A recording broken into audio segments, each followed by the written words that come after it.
National technology writer Rod Chester reviews the iPhone 7 Plus and Apple's new AirPods.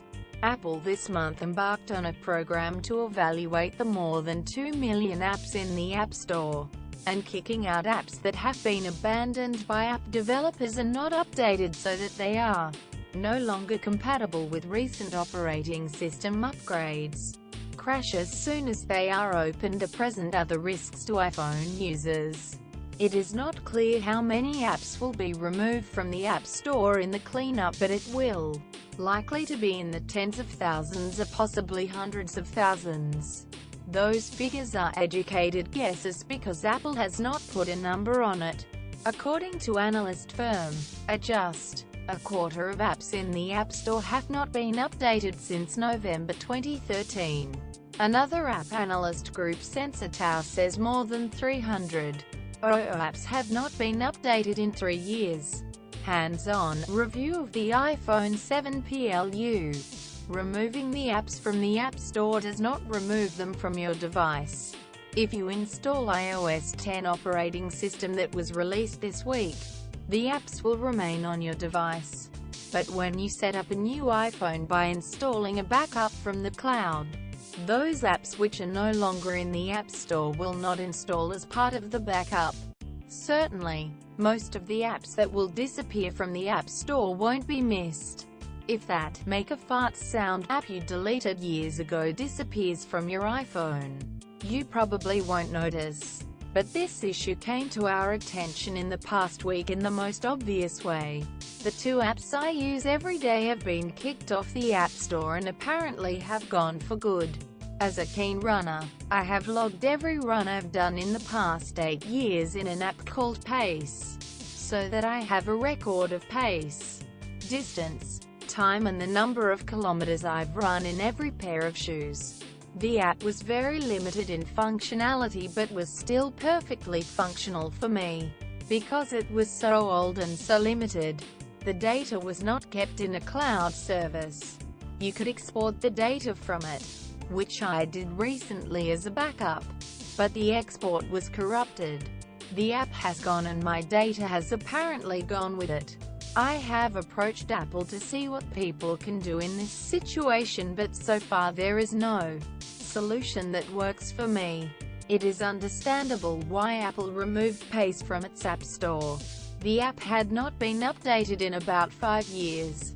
The website offering support for the app no longer exists. And when I tracked down the maker of the app through social media, he did not respond to questions about what the users of his app should do with their years of data to keep the record going. The other app that disappeared from the App Store that I use daily was Flickstacker, a once very popular app created by a Canadian photographer and app developer Carlos Mejia and his wife. Mejia detailed how his app was removed from the App Store. I got an email from Apple stating in a very legal, non-personal way that our developer account had been terminated because we had broken the agreements. He says, "Which part? Why?" It didn't say. I called into support. The response back, quote, "It's all in the email. No details. And we're in the doghouse for 1 year. Apps are gone. Sales reports, stats, all gone. No appeals. I thought to launch it again. But then some of the favorite features will be gone. And the truth is that I don't have time. And we will only sell a few per month. Not worth it anymore. What can you do about it if you think your favorite app is about to get the boot? Before you get rid of your old iPhone, consider which apps you use frequently and, particularly, those that contain data you don't want to lose. Check to see if they are still in the App Store. If they are not in the App Store, back up any data they contain in any way you can, and see if you can find an alternative app that will suit your needs. Apple cleaning up its App Store is a good thing, because it means that there will be fewer apps that crash as soon as you open them or have other failings because the app developer has left them to die. But even good things can have unfortunate consequences. News.com. Our privacy policy includes important information about our collection, use and disclosure of your personal information, including to provide you with targeted content and advertising based on your online activities. It explains that if you do not provide us with information we have requested from you, we may not be able to provide you with the goods and services you require.